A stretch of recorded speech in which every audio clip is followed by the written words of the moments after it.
de pedir. La oración de Pablo por ellos era incansable. Si lo he entendido bien, había orado por ellos durante casi 10 años para ese entonces. Nunca dejó de orar por ellos. Como Jesús enseñó, como saben, Jesús nos enseñó a orar sin cesar. En varias ocasiones, una vez contó una parábola de un vecino que pedía pan a medianoche. Y el anfitrión, desprevenido, pide pan repentinamente, a pesar de que el hombre explica que él y su familia ya están en cama. O sea, vete y déjame en paz. En otra parábola, una mujer recibe justicia de un juez injusto solo después de ser insistente. Jesús concluye en su enseñanza que Dios estará mucho más dispuesto a hacer justicia a sus elegidos que claman a Él día y noche. Dios honra la oración persistente. Y Jesús contó esta parábola para enseñar a sus discípulos que siempre debían orar y nunca darse por vencidos. John Wesley lo dijo así: irrumpe en el trono de la gracia y persevera ahí, y la misericordia descenderá. ¿Cuántos han comenzado a orar por alguien o algo que estaba fuera de orden? Tal vez alguien que usted conoce, en una mala relación, o pasando por una prueba, y ora por un tiempo, y Dios no actúa y se rinden. No es fácil hacerlo, somos tan instantáneos, todo es para allá. Y oramos, y si no sucede al día siguiente, pensamos que Dios no está escuchando, y a lo que sigue. Pero la Biblia dice que nunca paremos hasta que Dios haga lo que le pedimos. Y si no lo hace, no es su problema. Usted debe orar, seguir y seguir pidiendo todo el tiempo. Ahora, observemos su petición. ¿Por qué oraba? ¿Qué le estaba diciendo a Dios? ¿Qué quería que hiciera por los colosenses? Versículo 9 dice: ruego a Dios que llenes a estas personas con tu conocimiento en toda sabiduría e inteligencia espiritual. Es un deleite y es tan maravilloso al entenderlo. Esta oración se remonta al versículo 3 del capítulo 1. Dice: siempre orando por vosotros, damos gracias a Dios, Padre de nuestro Señor Jesucristo. Y su oración continúa hasta el versículo 14. Solo hay una petición. Ahí, en el versículo 9. ¿Por qué oró él? Oró para que los colosenses, y nosotros en el proceso, nos llenemos de conocimiento. La palabra para conocimiento proviene de la palabra griega epignosis, que transmite la idea de conocimiento pleno y preciso, es decir, conocer la verdad. Y este conocimiento que Pablo refiere tiene dos cualidades. Escuchen. Debe ser conocimiento con sabiduría y entendimiento. ¿Se ha dado cuenta de que el conocimiento no siempre lleva ambos atributos? Una vez oí describir a un intelectual así: tiene tantos grados sin temperatura. ¿Han conocido a alguien así? A veces los muy inteligentes tienen dificultades con lo simple de la vida cotidiana.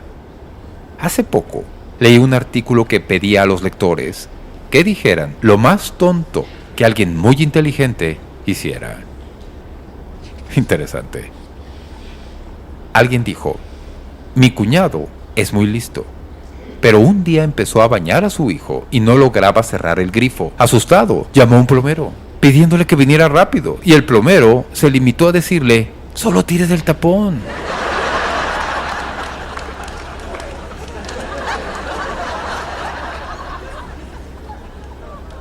Otro tipo escribió: mi hermano tiene un doctorado. Un día estábamos en mi auto, volteó y me dijo: no encuentro mi teléfono, quizá mis hijos lo tomaron. No lo encontró hasta que le dije que lo estaba usando para hablar conmigo. Todos tenemos que admitir que hemos hecho alguna tontería. Me recordaron esta semana que, al mudarnos aquí, habíamos ido a la feria, en familia, y teníamos a todos nuestros hijos cerca, y de repente le dije a Donna: ¿y Jennifer? Me dijo: está en tus hombros. Así que no me estoy burlando de nadie. Estoy diciendo que a veces lo que sabemos no se transfiere a cómo vivimos. En el conocimiento de Dios se requiere sabiduría y perspicacia. Pablo estaba orando por los colosenses y dice: Quiero que sean llenos de conocimiento, pero conocimiento que funcione, que haga una diferencia en sus vidas. Esa es la petición de su oración. En las siguientes palabras, Pablo va a motivar a los colosenses como la respuesta a su oración. Va a hablarles de las cosas que les sucederán si son llenos de conocimiento, sabiduría y entendimiento. Son las posibilidades de la oración de Pablo. El argumento concluye con la elevada presentación de Pablo de las cosas que suceden al estar llenos del conocimiento de Dios. Estas 5 cosas siguen si somos llenos de ese conocimiento en toda sabiduría espiritual. Primero, agradar a Dios continuamente. Versículo 10. Para que andéis como es digno del Señor, agradándole en todo. Pablo ora por esto, para que seáis llenos de conocimiento en toda sabiduría e inteligencia espiritual, para que andéis como es digno del Señor, agradándole en todo. ¿Qué significa agradarle plenamente? Eso es algo que podemos traducir al lenguaje de nuestra vida. Pablo dice que puede vivir de tal manera que sepa que lo que hace agrada plenamente al Señor, que Él está complacido. El andar digno, según Pablo, es un andar que agrada a Dios. Al estudiar la palabra, desarrollamos una comprensión de lo que agrada a Dios. Esto nos permite andar como es digno del Señor, practicándolo. Este es el principio. Cuando mejor conocemos al Señor, mejor sabemos lo que agrada al Señor. ¿Alguien le ha dicho que hará algo que cree que no sea impropio para Dios? Y usted piensa, si leyera la Biblia sabría mejor. Si lee la Biblia sabrá lo que agrada a Dios y lo que va a hacer no le agrada a Él. Ningún cristiano quiere salir y desagradar al Señor adrede. A veces lo hacemos porque no sabemos cómo es el Señor para saber cómo agradarle. Verán, cuanto mejor se conoce a alguien, mejor sabe lo que le gusta. ¿Captan? Lo entiende. Funciona mejor cuando le conoces. Por eso Pablo dijo, quiero que conozcan a Dios con sabiduría y entendimiento, para que sepan lo que le agrada, para que cada día, cuando se levanten, sepan qué hacer y cómo vivir para agradar a Dios. No puedes saber cómo agradarle sin conocerlo. Así que, la primera característica es que puede agradar a Dios continuamente. Lo siguiente que Pablo dice es, producir fruto constante. Versículo 10. Llevando fruto en toda buena obra. Llevar fruto en toda buena obra es ser productivos como cristianos. Debemos hacer lo que Dios nos llama a hacer la diferencia en nuestro mundo. Y a veces preguntamos, ¿qué significa ser fructífero? Hay 5 ejemplos en la Biblia acerca de llevar fruto, donde la palabra fruto es usada en el contexto. Se los voy a comentar. Hay una pequeña herramienta que armé para recordarlos. Primero, fruto es carácter. Es lo que son. Gálatas 5:22 dice, mas el fruto del Espíritu es amor, gozo, paz, paciencia, benignidad, bondad, fe, mansedumbre, templanza. Si alguna de estas cosas aplican en su vida como cristiano, y muchas deberían serlo, o todas, están siendo fructíferos. Lo son en su carácter. Y luego, al seguir leyendo el Nuevo Testamento, en Romanos capítulo 6, versículo 22, se descubre que el fruto no es solo el carácter, lo que son, es conducta, lo que hacen. Mas ahora que habéis sido libertados del pecado y hechos siervos de Dios, tenéis por vuestro fruto la santificación. Pablo dijo a los romanos que por su santidad y su conducta estaban siendo fructíferos. Fruto es lo que se hace, no es solo lo que se es. Y el tercero es conversación. Este es un tema que nos toca un poco más. El fruto es carácter, lo que son, es conducta, lo que hacen, y es conversación, lo que dicen. Hebreos 13:15 dice, así que, ofrezcamos siempre a Dios, por medio de Él, sacrificio de alabanza. Y vean esto, es decir, el fruto de labios. ¿Sabía que lo que dice, las palabras de su boca, llevan fruto? Estas palabras, aquí en Hebreos, están en el contexto de adoración. Entonces, cuando viene a la iglesia y canta alabanzas a Dios, está siendo fructífero. Es la evidencia de eso. Cuando canta y guía a otros en la alabanza, eso es fruto en su vida. Y estamos ilustrando aquí que el fruto es carácter, lo que son, y conducta, lo que hacen, y conversación, lo que dicen. Esta le gusta a todo predicador. Es contribución, lo que dan. No invento. Escuchen Filipenses, capítulo 4. Pablo escribió a los filipenses y dijo: pues aún a Tesalónica me enviaste una y otra vez para mis necesidades. No es que busque dádivas, dice, sino que busco fruto, que abunde en vuestra cuenta. Es decir, cuando Pablo les escribe, dice: me alegro de que me enviaran un regalo para ayuda del ministerio. Era misionero, trabajaba también, pero necesitaba el apoyo de la gente. Y sigue diciendo: no tengo tanto gozo por haberlo recibido, sino por saber que, al darlo, dio fruto a su cuenta. Son fructíferos en dar. Y la imagen crece. Es lo que son, lo que hacen, lo que dicen, lo que dan. Y finalmente, el fruto es conversiones, los ganados. Es decir, si gana gente para Jesucristo, está dando fruto. Proverbios 11:30 dice: el fruto del justo es árbol de vida, y el que gana almas es sabio. Y Romanos 1:13 dice: pero no quiero, hermanos, que ignoréis que muchas veces me he propuesto ir a vosotros, pero hasta ahora he sido estorbado, para tener también entre vosotros algún fruto, como entre los demás gentiles. Pablo quiere ir y predicar, porque al ir, algunas personas van a oír y se van a salvar, y serán fruto. Si se es cristiano, fructificar es ayudar a otros a convertirse y dar fruto. Lo tercero es: progresaremos en conocimiento consistentemente. Versículo 10. Creciendo en el conocimiento de Dios. Como saben, la mejor manera de crecer es ocupándose en servir a Dios. No se crece como cristiano hasta que se empieza a servir, porque cuando sirve, se cuestiona. Alguien me dijo una vez: si quiere aprender la Biblia, sea un maestro. Y lo que querían decir era que si se es maestro, aunque no sepa mucho, al recibir muchas preguntas, la semana siguiente será más listo, porque indagará. Crece como cristiano cuando sirve. Es el mismo principio de que es imposible ser sano si no se hace ejercicio.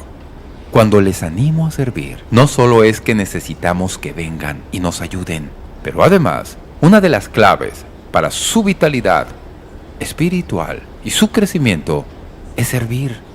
Si están llenos de conocimiento, sabiduría y entendimiento, pueden perseverar bajo presión alegremente. Hemos sentido presión. Todos hemos enfrentado algo que no sabíamos lo que iba a pasar y aún seguimos sin saberlo. Pero Pablo dice en el versículo 11, dice que cuando vivimos así, con conocimiento y entendimiento, seremos fortalecidos con todo poder, conforme a la potencia de su gloria, para toda paciencia y longanimidad, con gozo. Y cuando veo un versículo como ese, pienso: sí, necesito esa fuerza y poder, porque voy a enfrentar algunos asuntos grandes aquí. Voy a tener que defender lo que creo frente a gente que no lo cree, o voy a tener que enfrentarme a... Siempre pienso en el poder y la fuerza necesarios para la gran decisión. Pero aprendí hace poco que no es así. Este versículo lo prueba. No se necesita poder y fuerza para los grandes desafíos. Los necesita para el largo camino de la vida. ¿Cuántos saben que el cristianismo no es una carrera de 100 metros? Es un maratón. Y se necesita fuerza y poder de Dios para seguir y ser la persona según su llamado. Pablo usa dos palabras aquí para describir lo que quiere que seamos. Una es resistencia y la otra es paciencia. Resistencia y paciencia son dos grandes palabras que a menudo se acompañan. Cuando está enfrentando gente difícil, ¿cómo se comporta? ¿Va a ser desagradable y difícil con ellos? La Biblia dice que si están llenos de conocimiento, sabiduría y entendimiento, pueden vivir en medio de situaciones y ser compasivos. Él ora por la perseverancia que no tiene derrota y la paciencia que nadie puede destruir. Nos esforzamos por probar al mundo quiénes somos en la dificultad, ¿no? Es decir, cualquiera puede estar alegre cuando la vida es buena, cuando no hay deudas y nadie está enfermo, a los niños les va bien, todos pueden ser alegres, pero cuando tenemos gozo en medio de los problemas que llegan, hacemos la diferencia, mostramos a Jesús, porque solo Él puede. No podemos hacerlo en nuestra fuerza. Podemos elegir el gozo en el poder del Espíritu Santo, pero no en nuestra fuerza. Pero al tener gozo y al derrumbarse todo alrededor, la gente lo ve. De hecho, una persona se me acercó una vez y me preguntó, ¿por qué es usted como usted es? Esas son las preguntas que deberían llegarnos seguido.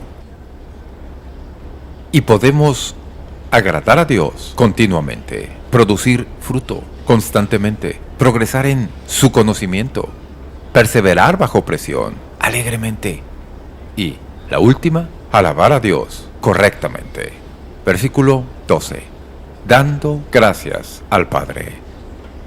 Pablo escribe a los colosenses que pasan dificultades en su iglesia, no olviden, en medio de lo que les está pasando, agradezcan. Y luego nos da una lista de cosas para que agradezcamos. En el versículo 12, agradezcamos a Dios que nos ha reconstruido, que nos hizo aptos para participar de la herencia de los santos en luz. Una frase compleja, pero significa que no éramos capaces de relacionarnos con Dios, pero Dios nos reconstruyó con un nuevo sistema. Al nacer de nuevo, obtuvimos una nueva naturaleza. Aún tenemos la vieja, pero a través de la nueva, Dios permite que nos acerquemos a Él y heredar lo que Él quiere que tengamos. Agradezcamos esa renovación, la más grande que haya habido en la historia. Dios los ha renovado cuando se hicieron cristianos. La Biblia dice, las cosas viejas pasaron, he aquí, todas son hechas nuevas. Los reconstruyó. Segundo, no solo nos reconstruyó, nos rescató. Versículo 13, el cual nos ha librado de la potestad de las tinieblas. Esta liberación no es continua, no es, Él nos está liberando, aunque sea verdad. Pero aquí dice que hubo un día en que Dios lo libró de las tinieblas al convertirse en cristiano. Fue liberado, tiempo pasado, final, liberado de las tinieblas. Tercero, algo que me tomó casi desprevenido, y trasladado al reino de su amado Hijo, nos ha reubicado. Nos reshizo, nos rescató y nos ha reubicado. Bien, usa una palabra en el texto que describe lo que pasaba cuando un conquistador llegaba al lugar que había conquistado. A menudo se llevaba a toda la población a otro lugar para que nunca pudieran volver a sus viejas costumbres, y así los controlarían. Pablo dice, al ser salvados, Dios los tomó, sacándolos del reino de Satanás y los trasladó, ubicándolos en el reino de su Hijo amado. Amén. Aleluya. Y finalmente, nos redimió, en quien tenemos redención por su sangre, el perdón de pecados. Redención y perdón son lo mismo. Redención significa recomprado, y perdón es ser totalmente liberado de todo lo que hayan hecho. A menudo damos gracias a Dios por todo lo que tenemos, y es bueno agradecer sus bendiciones, pero Pablo quiere que profundicemos más. Y nunca olvidemos de agradecer lo que Dios hizo cuando nos salvó y nos hizo nuevos. Estamos hoy aquí porque algo sucedió en nuestras vidas. Dios nos cambia de forma milagrosa y debemos darle la importancia que merece.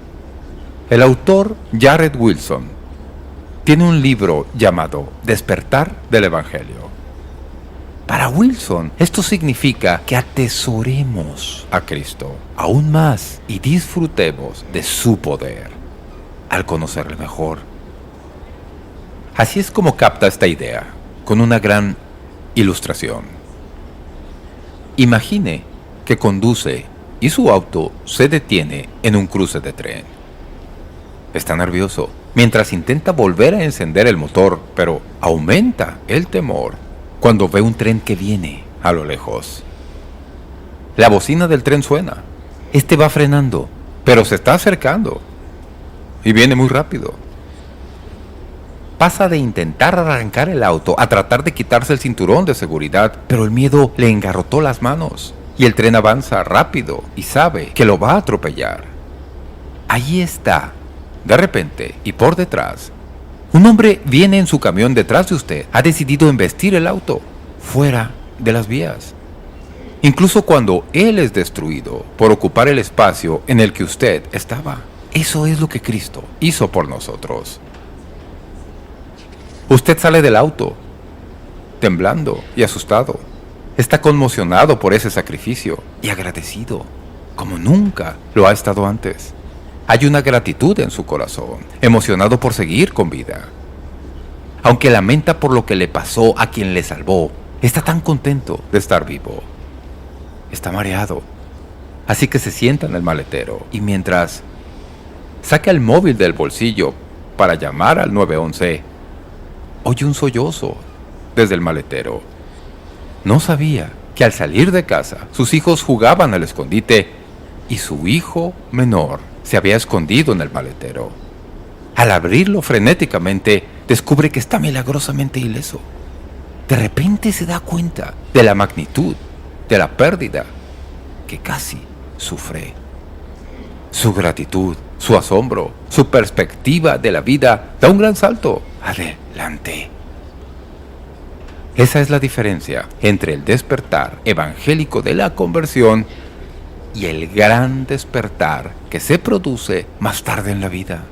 Al ver hacia atrás y ver lo que Dios realmente hizo por nosotros.